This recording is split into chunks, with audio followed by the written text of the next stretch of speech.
मुल्कगीर एहतजाज होंगे।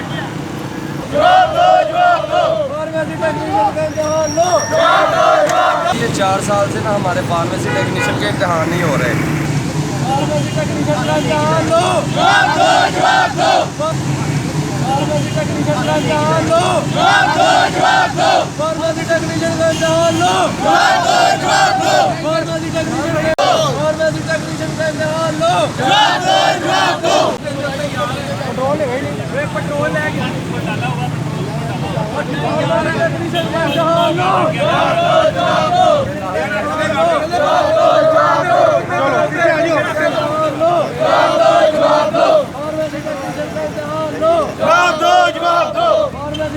का इम्तहान लो। फार्मेसी टेक्नीशियन का इम्तहान लो।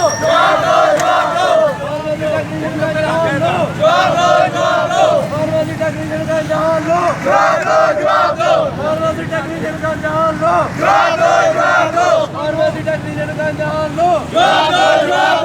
फार्मेसी टेक्नीशियन का इम्तहान लो। फार्मेसी टेक्नीशियन का इम्तहान लो। फार्मेसी टेक्नीशियन का इम्तहान लो। जी भाई, क्या नाम है आपका? मेरा नाम मुजम्मिल है। आपके ये साथी एहतजाज कर रहे हैं, किस सिलसिले में कर रहे हैं? सर ये 4 साल से ना हमारे फार्मेसी टेक्नीशियन के इम्तहान नहीं हो रहे, इस वजह से एहतजाज कर रहे हैं। तो अभी अगर ये आपके एहतजाज का हुकूमत पे कोई असर नहीं होता तो फिर आप आगे क्या करेंगे? सर अगर हमारे एहतजाज का कोई असर ना हुआ तो हम सड़कों पे आएंगे, अपना हक लेंगे, हम अपना हक मांगेंगे, क्योंकि 4 साल से हम जलील हो रहे हैं, इम्तहान नहीं हो रहे हमारे। चले, कोई गवर्नमेंट से आप मुतालबा करना चाहें? मुतालबा हमारा सर यही है कि हमें ना पुरअमन तरीके से हमारे पेपर लें, अगर ना हो तो हम सड़कों पे आ जाएंगे। वालेकुम अस्सलाम। भाईजान, आपका नाम? डॉक्टर जमाल सईद। आप प्रोटेस्ट कर रहे हैं, ये किस सिलसिले में है? ये इस सिलसिले में है कि फार्मेसी टेक्नीशियन के पंजाब फार्मेसी काउंसिल ने 4 साल से इम्तहानात मुनक़िद नहीं करवाए। बच्चों का मुस्तक़बिल तबाह हो रहा है, बच्चे रुल रहे हैं और बच्चों का कोई पुरसाने हाल नहीं है, इसलिए हम लोग एहतजाज कर रहे हैं।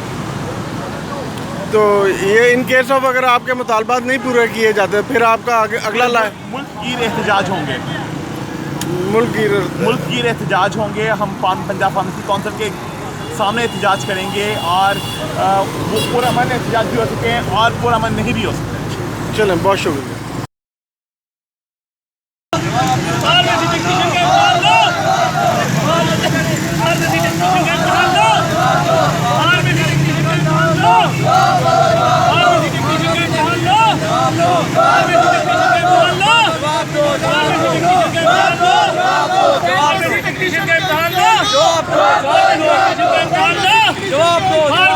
जवाब दो।